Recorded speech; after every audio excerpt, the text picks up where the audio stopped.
રાખીને યોજાયેલી આ સભામાં મોટી સંખ્યામાં લોકો ઉમટી પડ્યા।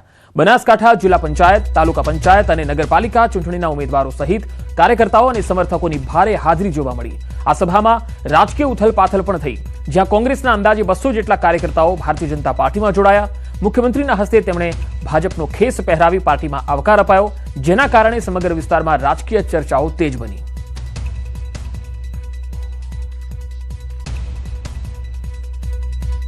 મુખ્યમંત્રીએ પણ જનતાને અહીંયા સંબોધન કર્યું। પાણી સહિતના તમામ વિકાસ કામો લોકો સુધી પહોંચાડ્યા છે। વરસાદી પાણીને બચાવવા માટેની યોજના પણ આપી। ગેસનું સિલિન્ડર લોકોના ઘર સુધી પહોંચાડ્યા, એવી વાત પણ તેમણે કરી।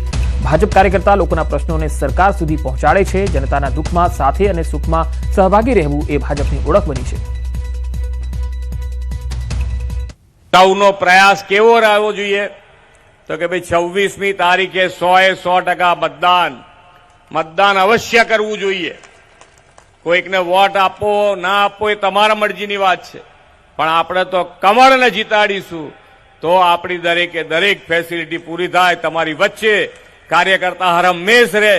વરસાદનું પાણી બચાવાય તો બચાવો, વાપરાય તો વાપરો, પણ એના સિવાય પણ જો વરસાદનું પાણી ત્યાં આગળ ના તમે સંગ્રહ કરી શકો તો એને જમીનમાં ઉતારવા માટે આ કેચ ધ રેન અંતર્ગત આ પૈસા વાપરવાના છે।